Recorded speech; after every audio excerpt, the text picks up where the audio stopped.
everyone, and welcome back. As always, I'm your girl, Candy Washington. And before we dive into today's episode, which is catching up on all things Real Housewives of Miami, the latest episode, Mamacita Madness Part 1, and then also catching up on some of the gossip going around about the ladies, whose husband, wife, spouse, boyfriend, or girlfriend is the richest. We're going to dive into that. And then also what Anna is saying about Adriana's claims. So before we dive in, go ahead and like, subscribe, and share. So let's go. So overall, this season, I feel like this season is fun and it's fire. My only concern is I hope it doesn't go too dark with the whole Adriana and Anna versus Alexia and Marisol. I feel that Alexia and Marisol have taken accountability, they've apologized, and they've even changed their ways. So I hope that they don't use what they did last season to make this season dark, because I like the freshness, I like the lightness, I like the energy and vibe of the season so far. And I'm also very much looking forward to part 2 of the Mamacita party. I'm ready for it to pop off. I'm ready to see what's going to happen. I want to see if the alliances are going to shift and change. I am ready for it. So with that, let's dive into each of the ladies. But first, hey, Chocolate Chunks says Happy New Year, Candy Canes. Happy New Year to you, Chocolate. Thank you for being a channel member. I really, really appreciate you. And thank you so much for supporting me, the Candy Canes, and the channel. So yes, Happy New Year to all. All right, let's go. So let's start out with Adriana. So I personally think that she needs to let go of whatever issue she has with Alexia. And she needs to focus all of this energy that she's putting into being in Alexia's face and having Todd's name in her mouth into her own life. Put all the camera time that you're using to go against Alexia and Todd and Marisol into promoting your music career, into dating, into doing whatever you want to do, because I get it that you're a friend of, and I actually think you should be a full-time house member. But the reason why I think they are keeping you as a friend of is because everything that you're doing is promoting somebody else's storyline rather than really focusing on your own storyline. You know, last season you had the music video and you were focusing on your music, and that was great. But I think this season you're too focused on everybody else. Put that energy on you. You know, you were kind of Julia's sidekick when Julia did the opera thing for Martina. And now you're using all your camera time to go after Alexia and Todd. Turn that energy to promoting yourself. So then that way you can be a full-time member. It's giving very dark. It's giving very Bitter Betty. It's giving very scripted. It's giving very time to move on. I get it. You were done dirty last season. You know, they said that you were sleeping with a married man. Turns out that he was divorced. I totally get that. But the reason why you need to move on is because Alexia apologized. She took accountability, and she also changed her ways, which is very rare for housewives. It's very rare for a housewife to say, you know what, I was wrong. I was in cahoots with my best friend Marisol, and I'm going to move differently going forward. So I think you kind of need to let that go.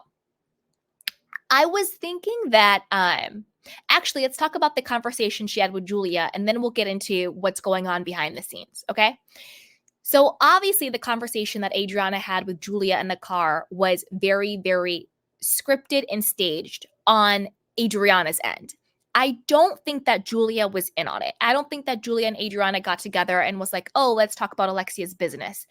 I think that Adriana just thinks that she can always use Julia for her plots and everything and in her schemes, but Julia wasn't on board with it.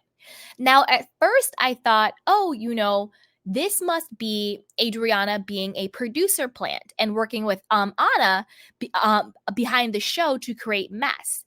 But then Anna comes out and said that Adriana was lying about her conversation. Now, if you're not sure, Adriana said that Todd and Alexia were having financial problems, that they were having marriage problems, that they basically ran out of money, his business wasn't doing well, and he had to break the lease, and that's why they were moving out of their apartment. Now, Anna has come out and said, I never had this conversation. So let's see what Anna had to say. So this is according to Reality Blurb. So Real Housewives of Miami, Anna Keen Kokes, hope I pronounced her name correctly, sorry if I didn't, guys, shuts down Adriana's claims of having a conversation about Alexia's husband, Todd's finances with her, and suggests Alexia is protesting too much. Now, the reason why this is important is because Adriana came on the show basically saying, Anna came to me with all this information about Todd and Alexia's finances. I was thinking that, oh, so this is Anna and Adriana coming together to take down Alexia. Anna wants to be back on the show. Adriana is holding a grudge against Alexia. She's very jealous of her. She was done dirty last season. She's on some get back. But the fact that Anna is now coming out and saying this never happened, who do we believe? Let's go through the article and let's read her post, and then we can discuss who do we believe, okay? So Anna took to her Instagram story on Thursday to address her recent on-screen drama with Alexia and Todd, after Adriana suggested she had informed her about the couple's alleged financial troubles on Wednesday's episode of The Real Housewives of Miami. Anna denied discussing Todd's finances while also suggesting that when it came to the forced move that when it came to their forced move from their 10,000 square foot rental, Alexia was protesting too much. Now, this is what's on the screen. This is a screenshot of Anna's Instagram story. She says, "My ears are ringing. So here's what I have to say about that," Anna wrote on December 29th. "I spent decades practicing transactional real estate law. Enough to know the difference between a lender and a realtor. I believe Todd is the latter. Never discussed his finances or how interest rates affect his earning potential with Adriana, period. That being said," she added, "the woman Alexia does protest too much." So she's basically coming out and saying Adriana's lying. We never had that conversation. I never said anything about Todd and Alexia's finances. But then she threw in that shade to be like, but then again, Alexia is protesting too much. So maybe what she said was true, but I'm not the one who said it. So she's trying to throw shade at Alexia, throw her under the bus and Todd while trying to keep her hands clean. You see?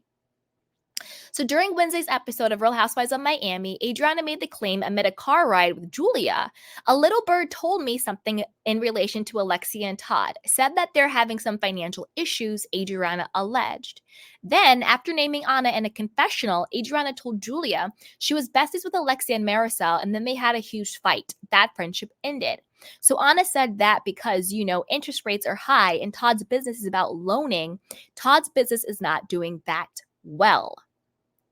So Anna said that they are going to have to break the lease on their apartment and leave that place and find another place that's maybe less expensive, she added. Speaking to People last month, Alexia denied reports of financial hardships and blamed the false rumors on Adriana. "They sold our unit, unfortunately, so we had 30 days. Less than 30 days, actually, to find another place and move out," Alexia explains. "That's the thing that sucks about being a renter. It's out of your hands sometimes." Okay, so Alexia is denying the claims that she's having financial issues. Now, this is the thing, guys. This is where I land on it, and put it down below. I want to see what you guys think about this. I think that Anna is lying, in my opinion, alleged. This is just my opinion. I do think that Anna and Adriana had a private behind-the-scenes conversation where Anna was saying that Alexia and Todd were broke. They were having financial problems. His business wasn't going good. That's why they had to break the lease, and that's why they had to get out of the apartment. Now, I also think that in all businesses, any industry, and as we know, Anna and Todd work in a very similar industry in like real estate, lending, all of that stuff. Relationships matter. I think the reason why Anna is now backtracking and saying that Adriana is lying is because she does not want her personal relationships and business contacts to suffer for being the source of this type of gossip when it comes to business and finances. You know what I'm saying? Hi, Tay Tay. Tay, this is Happy New Year, Candy. Happy New Year, Tay Tay. Do you see what I'm saying? So I think that Anna is trying to cover her tracks. That's what I think is going on here. But I want to know what you guys think. Put it down below. Do you think that Adriana made it up and she's lying just to get back at Alexia? Or do you think that Anna is the one who was lying because she's trying to cover her tracks and not get into trouble with her real estate and business contacts? So put it down below and let me know what you guys think. And be sure to like, subscribe, and share. All right. So with that, let's move on to, oh, and the last thing I want to say about Adriana is I think that she's having Lisa's back. Not so much because she likes Lisa like that, but it's to spite Alexia, because Alexia was the one trying to give her like marriage advice and all of that stuff. So I do think that she was going up with Lisa just to spite Alexia. And that makes me sad because I do like Adriana, but she needs to let the Alexia jealousy and grudge go. It's very stale and played out at this point. Like, she needs to move on. Hey, Giovanna says, Candy, the source of truth. Thank you, sweetheart, and Happy New Year. That's right, Candy Canes. As you come in, be sure to say hi, drop some hellos, a Happy New Year, however you feel. All right, now let's move on to Alexia. So I think that we are now discovering more of why Alexia has been so, like, last season, she seemed really angry. And this season, she seems really sad and she seems really on edge, particularly around Todd. Now, remember, people say in relationships, especially marriages, the two biggest things that people fight over are sex and money. Unfortunately, I do believe the rumors that Todd's business is suffering financially. I do think that's why they had to leave their apartment, because I think that if you are renting from someone, you have renter rights.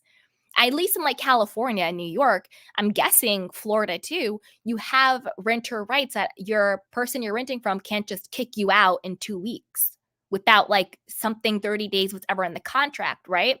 So I do think that's what's going on. And I do think that that explains why there is so much tension between Alexia and Todd, what they're really fighting out behind the scenes. I think they're fighting about finances. I think Alexia feels like it was a bait and switch. Maybe she thought Todd had more money than he really did. Because you can see she already complained. She's like, I had to leave a house to come to an apartment. Well, you knew that before you married him. So did you marry him because you thought that he had all this money and maybe that money isn't what you thought it was? Or maybe he's just going through financial hard times and you're like, this isn't the life that I was sold. Do you know what I mean? Maybe that's a big reason why they're beefing, because you can cut the tension between the two with a knife. And I do believe Adriana, when she said that, Adriana and Lisa, when they said that Todd said that the reason why he didn't go to the party was because he had to figure out his marriage issues. So I think that that's what's going on between the two of them. I think Todd is frustrated with Adriana's unhealthy codependent relationship that she has with her two sons. And I think that Todd is feeling, because I think Todd has heavy masculine energy. So I think the fact that he is, and again, this is alleged, that he is struggling in his finances, that's a big shot to his ego. Because I think men like Todd, who are like provider men, alpha men, really pride themselves into being able to provide and having money and having resources. That's just biological. So I think that if he is struggling in his business, that's a huge blow to him. That's a lot of pressure. That's a lot of embarrassment. That's a lot of stress, right? So I can see that causing a lot of the tension in their marriage. Now, I also think that this is another reason why Todd did that 9-minute social media apology to Anthony. Remember that? How weird that was? And we were like, why the hell is Todd doing a 9-minute apology to Anthony on social media? I think he did that for 2 reasons. One, karma is a bee and has everybody's address. I think that when Todd was speaking against, Anthony and his business, and then all of a sudden Todd's own business started to suffer, he was like, let me clean up this karmic energy. I'm out here talking about Anthony's business. Maybe I need to check my own business. So I think 1, it was karma. He was like, let me clean up this energy. 2, I think it's very similar to what Anna is now doing with backtracking, being like, oh, I didn't tell Adriana about Todd and Alexia's finances. I didn't tell Adriana anything about interest rates. Nope, it wasn't me. I think he apologized to Anthony for the same reason why Anna is now saying that Adriana is lying on her. Because remember, like I said, every industry, I don't care what industry you work in, relationships is your number one power, your number one source of income, your number one source of opportunity is your reputation and your network. And I think that Anthony, as we've seen, is very, very connected in Miami. He has a lot of rich and wealthy friends and business partners. And I think Todd was like, you know what? Let me not make Anthony an enemy. Let me not make Anthony's network of people an enemy, because those are the people that I'm doing business with or will be doing business with or want to do business with. So let me clean that up, because this whole reality show isn't worth the bigger picture of me ruining relationships and my reputation over. Because with or without this little reality show, and not little reality show, but you know what I mean, what's really going to bring in Todd's money and income is going to be his relationships and his reputation. And so I think that's the real reason why I do think he regretted it. Yes, of course. I do think it was genuine. I'm not saying he was being disingenuous. I do think he genuinely was sorry, but I also think he was looking out for himself, which is the case, you know? In any industry, you don't want to be the snitch. You don't want to be the drama person. You don't want to be the person calling people out and exposing people and all of that stuff. I'm not talking about us little content creators over here on YouTube. I'm talking about people in like their actual own industry, right? You don't want to be known as that person. Nobody's going to trust you. Nobody's going to want to do business with you, especially if you affect their money and their bottom line, right? So I think that is what's really going on with them. And you know what, Giovanna, I agree. Todd and Alexia scenes give me Lisa and Lenny vibes 100%. There is something very toxic, unhealthy going on between Alexia and Todd. Some people say it's physical. I'm not saying that. That's a huge accusation. I'm not saying I'm not even saying I think that, but that has also been put out there. I personally think it's more financial problems and Todd being turned off by Alexia's relationship with her sons, and then Alexia being turned off by Todd wanting her to distance herself from her sons, and then Todd's financial problems. You know what I mean? So that's what I really think is going on there.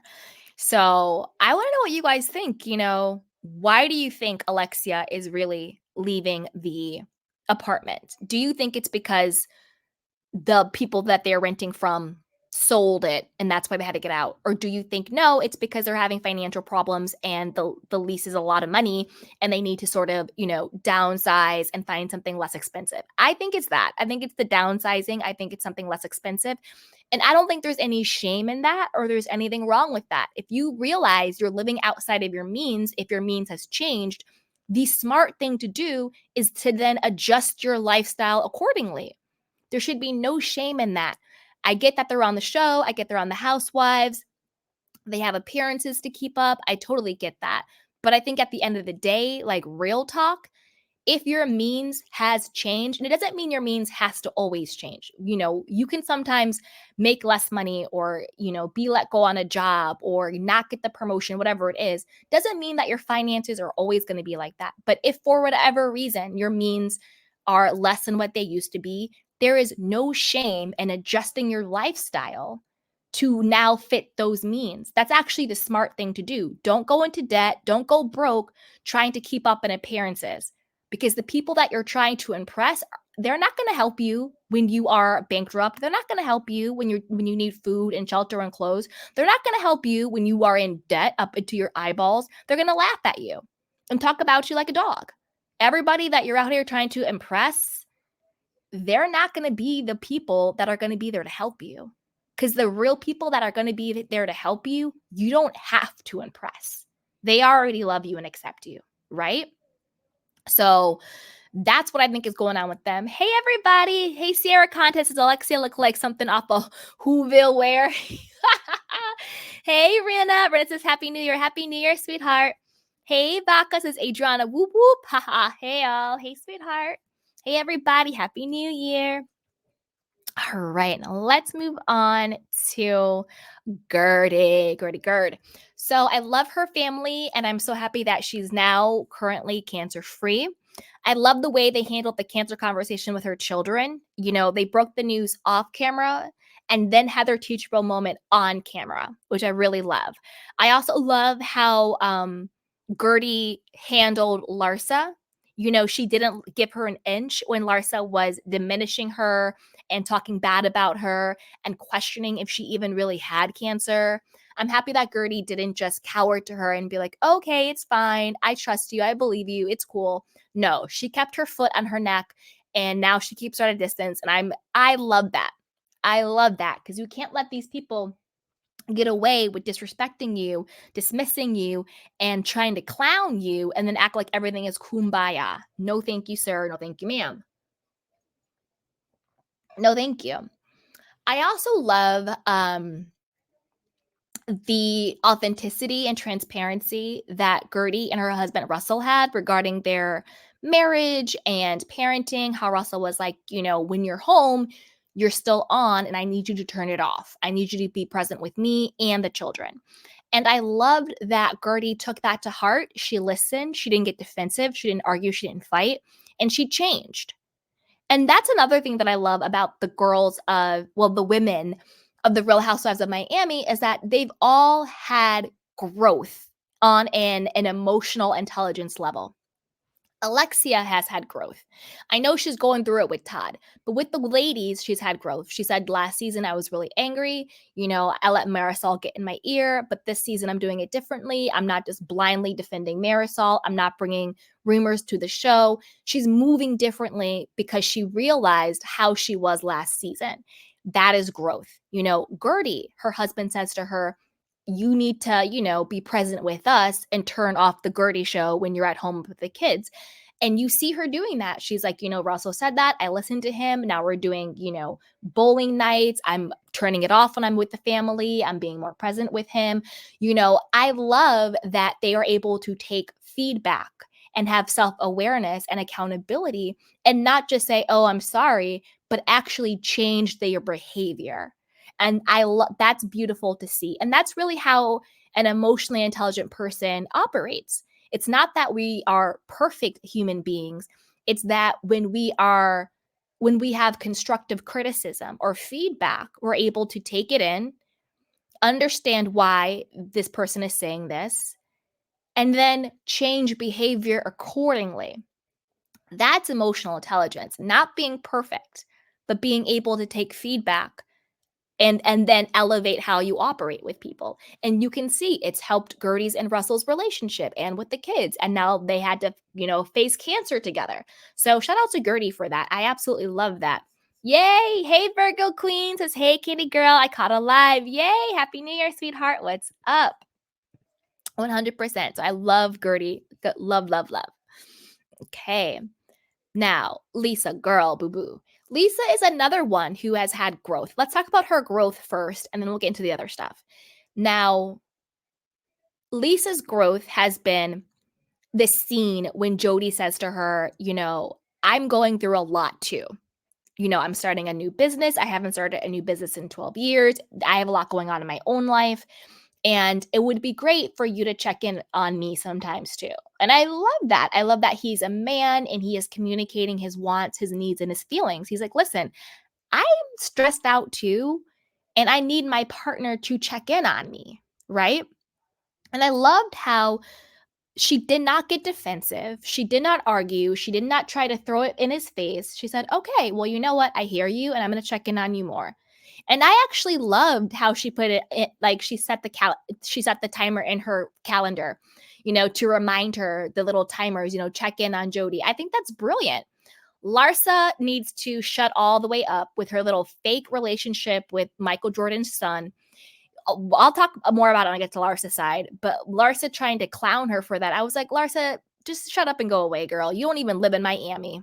Larsa's whole life is a lie. Larsa lives in Los Angeles for the majority of her time. And then she lives in New York for the other time. She only lives in Miami during filming. Her little condo apartment is just her to film apartment. She doesn't actually live there. That's why it looks so staged. It doesn't look lived in. It looks like a rental because that's pretty much what it is. She just films there. Larsa's whole storyline in life is a lie. So listen up, Lisa. I wouldn't be taking advice from Larsa. I think it's great that you listened to Jody. I think it's great that you took action and to put it in your phone, check in on him, because that's not always an automatic thing. Doesn't make you a selfish person, doesn't make you a bad person. It's just the majority of us are working on autopilot. What we're thinking about, what we're doing. Doesn't mean she doesn't love Jody. Doesn't mean she doesn't care about him. It just means that she's been on autopilot. Like she said, she's like, this is how I've been forever.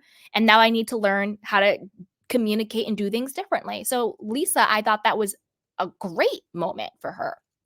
But also, Jody, maybe you shouldn't be dating a woman who is still in such a messy situation. Yes, they've been separated for a year. Yes, Lenny is doing his thing, but like calling the police and restraining orders and motions and all of this stuff and all of it, like if you need someone who is emotionally available to you, Jody, then you might need to start dating someone who is actually emotionally available. Now, I'm not saying they should break up or anything like that. I'm just saying, like, there's two sides to every coin. I do love that Lisa heard him and then she acted differently. I think that's great. That to me, that was a great example of healthy communication within a couple, right? But also, before getting into relationships with people, think about, is this person in a place to actually be a healthy partner? Because now I'm going to talk about the other side of Lisa. Not that Lisa's bad, not to bash her, because I don't think she's bad. But I do think that, and maybe it's different now, maybe, who knows, Lisa and Lenny are maybe not toxic individually. Well, maybe Lenny is. I don't think Lisa is. But together they are very two toxic people. And I think that they get off on hurting each other. They get off on drama. They get off on it. I do think that Lisa really did love Lenny. I'm not a doctor, I don't diagnose, but Lenny gives very narcissism, ego vibes. I don't know, maybe he just wanted build a Barbie wife. But I do think Lisa really wanted to make it work and she really did love him. But sometimes when you're with a partner who is toxic and unhealthy, you get addicted to that cycle of abuse. You get addicted to the unhealthiness of it. You get addicted to really, really bad times and they do something nice and that them doing something nice kind of gives you a high. It's like extremes. People who on their own would be nice, normal, loving, healthy people, when they get into these toxic, unhealthy relationships, just like when nice, normal, healthy people get on drugs, they get addicted to the high of the dysfunction. And that's what I think was happening with Lisa and Lenny. I think they both were addicted to the dysfunction. Because at the end of the day, if he's off with the 25-year-old, she's off with millionaire Jody, why are they still beefing at the level that they're still beefing? Unless they are addicted to the dysfunction of their relationship and they get a high off of the dysfunction of it. Like anybody addicted to anything. Them on their own, normal, nice individuals. But when they get addicted to the gambling, to the drugs, to the sex, to the abuse, they become completely different people. And I do really think that's what's happening with these people. Yay. Hey, everybody. Hey, Foxy says Happy New Year. Candy and everybody in the chat. Candy, Tom Girardi have been declared competent to stand trial. Woo! Thank you, Foxy. Thank you for the news. I'm going to check that out. Virgo Queen says, I wish that we get Lying Larsa off our screens. Damn, I agree. Giovanna says, can we get rid of Lying Larsa and get someone with flavor? I agree. Baka says, I'm loving Gertie and her real story. Me too. Baka says, I want Lisa to talk about something other than relationships she is in. That part, 100%. Dun, dun, dun, dun. I also think Lisa should distance herself from Larsa. I think that she would do much better without having Larsa in her corner all of the time. And like I said, addicted to the dysfunction, Lenny going for the full custody of the children, that is only to hurt Lisa. He's not even raising the children part-time. It's his mom and the nannies. There's no way in hell he actually wants to raise his children full time. It's a power play simply to hurt her. So they're sick. Okay. Now let's move on to lying Larsa. So, like I said, Larsa is no one's friend. She lacks empathy. She was rude to Lisa when Lisa said she was scheduling time for Jody, which I actually thought was really sweet and thoughtful and a healthy response. And this is the thing, Larsa. She's like, I threw a 5-day welcome back party for Marcus. Yeah, that is actually what is unhealthy and psychotic and performative. Lisa putting reminders in her phone to check in on her boyfriend is sweet and healthy. You doing the absolute most in your fake and phony relationship with Marcus is actually what is dysfunctional and unhealthy and weird. Nobody throws somebody a welcome back party after 5 days. And the streets have been talking the entire time you've been with Marcus. Has he been faithful to you? Or is he with you for a come up because he wants to be out of his father's shadow and he wants to be on the Real Housewives of Miami? Because the streets have been talking that he's been messing around with a lot of other people and not faithful to you. And I don't think he's going to marry you with your fake storyline about getting a ring and blah, blah, blah. Girl, stop. Michael Jordan's son has no interest in marrying you. Michael Jordan's son, according to the streets, is not faithful to you. But then again, your whole life is a lie. You don't live in Miami. You live in Los Angeles. You live in Beverly Hills area. That's why you were at Crystal Kongmikov's holiday party. Crystal even said it, that you live close to her or something like that. That's where you really live. You live in Los Angeles, California, the majority of the time. Because remember when you were best friends with the Kardashians? Where do the Kardashians live? They live in Calabasas, California. And then sometimes you'd go to New York for the kids and for Scotty and stuff like that. You don't live in Miami. You film in Miami. Girl, bye. And I'm just really tired of the fake and phony relationship. It's so forced. It's so weird. It's so bizarre. I wouldn't be surprised if Marcus and Larsa are only together on filming days. I wouldn't be surprised. Or for press events. Girl, bye. I'm done with you, Larsa. And I'm really happy that Gertie stayed on your neck and did not just forgive you. And I'm happy that Kiki called you out too for being a bad friend. You used Kiki when you were quote single, and then the moment you got Marcus, you kicked her to the curb. And I get it when people get in relationships, dynamics change, but not in the way that you treated Kiki. Girl, bye. Ugh. And I don't even know why. We need to just get rid of Larsa. We don't need Larsa. We need to have her recast. She's very hard to watch. She's becoming very insufferable. Very, very insufferable. All right. Now let's talk about Julia. So Julia is really fun this season. I'm really liking her. I like that she's stepping out and having her own identity outside of Adriana. And I'm happy that she let the whole Alexia homophobia storyline go. We didn't need that storyline. It wasn't a real one. I'm happy she let that go. That is a great example of do not beat a dead horse that does not exist just to create drama in a storyline. So I'm happy she let that go. And I'm happy that she has Alexia's back when Adriana is trying to do a smear campaign against her. Julia is smart this season. She's really, really smart. And she's not taking the bait when it comes to Adriana trying to feed her, gossip and lies and rumors about Alexia and the other girls. And she's standing in her own. I think that's a smart thing to do. I do think that Alexia and, not Alexia, I'm sorry. I do think that Julia and Martina's marriage is for the better. I do think that they were headed to divorce last season. It seemed like they were living two completely separate lives. They were not happy. And no one can tell me that they really were going to adopt a child. I know Julia's come out and been like, adopting a child is not off the table. Girl, it was never on the table. That was for a storyline. I don't think Martina is trying to adopt a child. Or you, Julia. That was just for a storyline.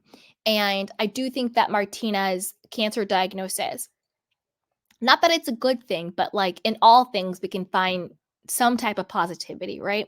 So I do think that out of that, got them to be closer and to realize, hey, I do love you and I don't want to take you for granted. And let's work on the marriage and let's spend the time together. So I do think that that brought them together because they do seem genuinely happier together this season. And I love to see it. I love to see it. Okay. Now let's talk Dr. Nicole. So my heart goes out to her with her father issues. We know that he passed away a couple months ago, but it's very hard to watch her father be so drunk and high all the time. Let me not say high. I don't know if he's high, but he's clearly drunk. And that's not me. This is like what they actually say on the show when she talks about it. So it's really hard to see her interact with him on camera when he's always drunk and wearing, shades inside and not talking clearly and all this stuff. That must be really hard for her. And then him being like, oh, by the way, I have 2 kids on the way.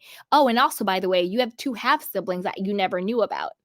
And then for her to then have to go take a DNA test to see if she has other siblings out there. Like, I know all families can be messy and dysfunctional and traumatic, and they all have secrets and outside babies and this, that, and the third. Like, I get that. Every family, there is no perfect family on this planet. If you say your family's perfect, then you really need extra help because there's no perfect family. Every family has some type of dysfunction. And I'm not being negative. I'm being realistic in a way that we can all empathize with each other. So there's no shame in it. Don't be ashamed of yourself or ashamed of your family. Just understand, obviously there's levels to it, but understand that, there's no such thing as a perfect family. So if your family isn't perfect, just find the healthiest ways to deal with it, but don't feel ashamed of it. That's really what I'm trying to say. So no family is ever perfect, but it's just really sad. It's really sad, and my heart goes out to her. So I hope you're healing with everything, Nicole. And she is pregnant now, which is great. She's definitely pregnant, and she was showing her baby bump off in Aspen. But like I said, I still think that she's going to be a forever fiance, or they'll get married, but it's just for the show. Just for the show. I do think that if Anthony wanted to marry her, and not that he doesn't want to marry her, I think it's that Anthony doesn't want to be married. So I don't think it's about her personally.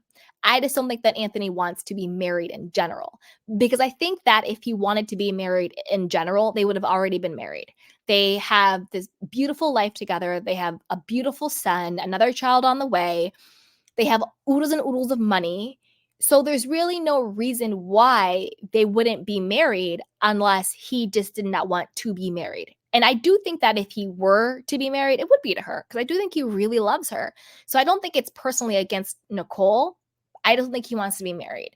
So I think she's going to kind of be that forever fiance. And she's already making the excuses like, oh, well, we have to do this. We have to plan for the baby. We have to blah, blah, blah, blah. Girl, if people want to get married, people with 2 nickels to rub together have 25 kids. They go down to the courthouse. You know what I'm saying? Like, it's not that big of a deal. So it is what it is. Now, the juiciest question when it comes to Dr. Nicole is, do we believe that she was involved or not involved in the Anna and Adriana ambush against Alexia and Marisol at the Mamacita party? Because she was like, what's going on with Anna? Like, what is the problem? I don't know what's going on. Alexia was very much in her feelings, being like, you know what happened? You do this on purpose. This is really sad. So what do we think? Like, what do we think? Like, do we think that she knew and she was in on it? Or do we think she was blindsided by the whole thing? I think, I'm not sure yet. I'm actually not sure. My gut at first said she didn't know what was going on and she was kind of like a deer in headlights. Do I think she knew some stuff was going on? Yes. Do I think she knew it was to this type of level? Probably not. Do I think that Anna confided in Dr. Nicole about everything going on with Alexia and Todd? No. Did she maybe confide in her something about Marisol? Perhaps, maybe.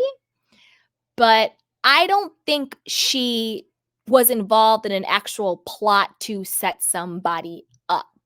Do you know what I mean? Like an ambush type way. I think it'll be more clear after part 2, but I want to know what you guys think. What does your gut say? Do you think she was involved or not involved? I think that she was kind of used maybe as a little bit of a pawn, because I think the two people who really set this up was Anna and Adriana. I think those are the two people who really set it up. Maybe Dr. Nicole was used a bit. Maybe she knew there was some type of beef, but not to the level that Alexia and Marisol responded. You know what I'm saying? So, all right, now let's move on to Marisol. So Marisol, she's growing on me this season. You know, I'm definitely on her side when it comes to the Anna and Adriana drama. I do think that she was being set up. I do think that, and I don't know, is this a popular or unpopular opinion? Put it down below. Let me know what you think. When it comes to Marisol versus Adriana, to me, when it comes to someone that I consider my friend, and I know that Adriana and Marisol have their ups and downs, but at the end of the day, in this context, they're friends, they're housewives, they've known each other for years. When you go behind my back and you engage with an ex of mine that you know broke my heart, you're dead to me. Like that to me, and I don't know, maybe I'm petty, maybe I'm childish, maybe I'm not uninvolved, or maybe I'm just really emotionally intelligent and I know what my boundaries are. But for me personally, you're dead to me forever. And so I'm team Marisol on that one. Because Adriana to be like, oh, your ex was in my DMs and we were talking and he said to me that he never loved you and he was trying to have sex with me. Because that's basically what Adriana was saying. What Adriana said was, your ex was in my DMs trying to holler, trying to get, you know, a little bit of kitty cat. You know, he was trying to like have sex. You know, he was seeing if I was DTF. And I was like, oh my gosh, what about Marisol? And he was like, oh, I never loved her anyway. That's what Adriana basically said to Marisol. Your ex was trying to sleep with me and said he never loved you. This is the thing, Adriana. Why were you entertaining her ex in the first place? I get it. You and Marisol have your little beefs here and there. But at the end of the day, that to me is dirty and is dead wrong. And don't ever expect for me to, I'll forgive you, but I'm never going to mess with you again. Never. But that's just my personality. That's just like how I am. So with me, with Marisol, I'm like, I am you, Marisol, in that particular situation, right? In that particular situation. So I want to know what you guys think. Put it down below. I'm definitely team Marisol on that one. And Adriana didn't really apologize. Adriana was very apologetic when it came to Alexia, when she had talked about Alexia's son. Because I do think she was just talking out of her head when she was like, oh, in Frankie's accident. I don't think she actually meant any disrespect to Frankie, obviously. I think that was more of just like a slip of the tongue. Like you're talking and you're not aware of how it's coming across. So she was very, very apologetic to Alexia. And I do believe she genuinely was just talking and said something that came out in an insensitive way, but it wasn't her heart. You know what I mean? So yeah, I mean, I don't know. I'm definitely team Marisol when it comes to that one. Definitely. So we'll see. We'll see what happens with that. We'll see what happens. I do want, trying to think. It would be nice if Marisol and Julia could reconcile, because they are only beefing because their friends are beefing, not because they actually have a beef. You know what I'm saying? So there is that. All right. So yeah, that is my assessment of the Real Housewives of Miami.